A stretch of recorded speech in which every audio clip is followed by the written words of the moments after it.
Welcome back, ladies and gentlemen, to another freaking video. Today's video is gonna be kind of different. I'm gonna be talking about my top 3 favorite wintertime baits that I like to throw that aren't swim baits. So it's gonna be your conventional type of baits. We're gonna get right into it. I don't want this video to be too long, and I'm just gonna kind of go over when I like to throw them, why I like to throw them, and just the 3 things that I like to make sure that I have on the boat during the cold months of the year. First, right up, we're gonna go ahead and talk about little square bill crankbait. Super simple and yet super effective.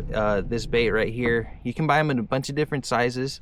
I'm not going to get into depth with it because I could go on forever about it. What I recommend is that, you know, as you're going farther into your fishing career, your life, or whatever you're trying to do, is just keep buying a bunch of them. Buy different sizes, and then read the package. And some say 2 to 3 feet, 3 to 4 feet, you know, 5 to 6 feet. And then you have deep diving crankbaits, which where I live, I don't really need deep diving crankbaits, just because our max depth that we typically fish that's deep to us is about 10 feet of water, and primarily that's the bottom, and then you have the grass that grows, so the bottom's technically not 10 feet. Say the grass grows, say you have a 10-foot drop or 10-foot depth, and the grass is 4 foot high, the bottom is going to be 6 feet tall, or deep, I guess. And that's when you want to get a little crankbait, swim it right over the grass, because sometimes they're not going to be in the grass, sometimes they're going to be on the outside of it, sometimes they're going to be in it looking up.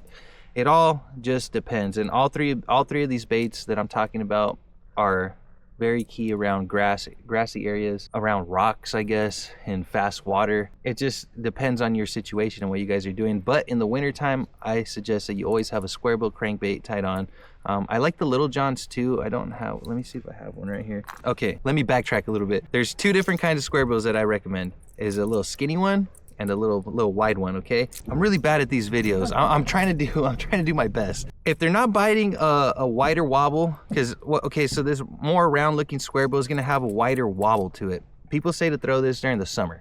Doesn't matter. You could throw in the winter, you could throw in the summer, it's going to get bit. This, however, I recommend you just throw you could throw in the winter and you could throw in the summer as well, but this is going to have a tighter wobble. Sometimes those fish get very, very picky in the winter time. Sometimes they don't want a wide wobble. Sometimes they want a little tight wobble, or vice versa. Sometimes they want a chartreuse bait, or sometimes they want something red. So that's what I mean when I'm saying that you guys need to buy different kinds of baits, like different colors, different sizes, the whole 9 yards. And you're going to spend a lot of money if you're going to really go into the game, and then you're going to find one that just always works.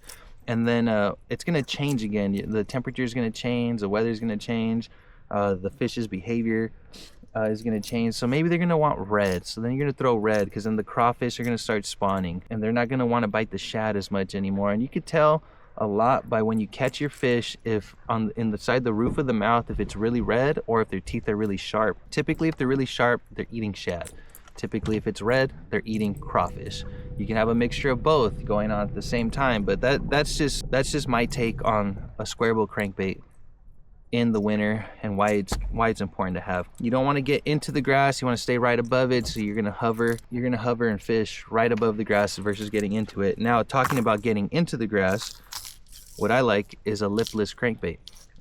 Same thing, just lipless, and it's a lot heavier. You can make farther casts, you can cover more water, but this bait is going to get inside of the grass, and then your goal is to rip it out. These baits can get really, I mean, you can get very technical with it. You could buy little ones, you could buy big ones. I believe there's 3 different sizes to these. This is the middle one, and then they make a bigger one. I like the Spro ones, and I like the Lucky Craft ones, just because of the shape and the way they swim. There's a lot of different brands out there, and again, that'll be up to you guys as to what you guys want to throw.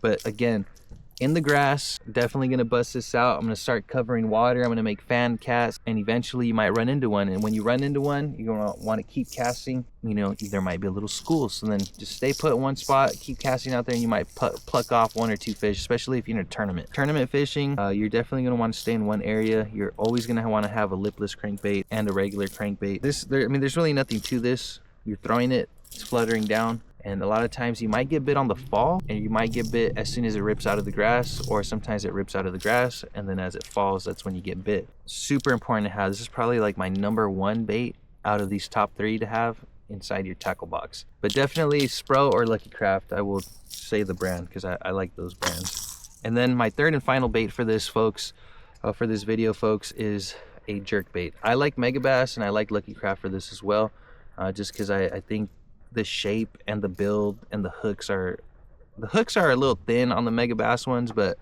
overall I think they're really great. Jerkbaits, I don't throw them all of the time, but if I'm not catching fish on a crankbait or a lipless crankbait, I'm gonna bust out a little jerkbait and I'm gonna stay right above the grass, and I'm gonna give the fish that little like sporadic action. With this bait I can get, left and right and up and down and then pause it, and then that bait will just sit right there, especially on the style of jerkbait that you buy, and that really all depends up to you. You could get a slow sinking one, you could get one that stays right on the surface, you could get one, what's the word, you could get suspending jerkbaits, you could get some with no rattles. Like this one doesn't have a rattle, and that could be key. Again, you're gonna have to go out, you're gonna have to test this theory for yourself. Okay, they're biting jerkbaits, and one area that I really love jerkbaits in is moving water. If I can find a little area where there's like a little spillway or where there's water coming over some rocks, then I'm gonna bust out a jerkbait, and I 99% of the time will get bit. My top 3 baits: jerkbait, lipless, and a crankbait. You don't have to throw them where I'm saying that I throw these baits. That's just where I find to get bit more when I do have these baits and I'm utilizing them. I like 15-pound fluorocarbon. You guys can go smaller or lighter or bigger, but that's just what I do. I have a 7:5 to 1 reel ratio typically, and for the crankbaits I like to I've been told that I reel too fast when I crank. So yeah, I don't want to make this a very super long video. My 3 top go-to conventional style baits would be these guys right here: a square bill crankbait, a lipless crankbait, and a jerkbait. Brand wise, you guys could pick as you're fishing, as the years go on, and you'll figure out what you like. It's all up to you guys. So that's basically all I have for you guys today. I just kind of want to share my knowledge with you guys, and I hope this helps you guys on your next missions. Hit that like button, hit that subscribe button, and thank you guys all for watching. I'll catch y'all in the next one. Peace out, homies. I'm gonna get up and fish.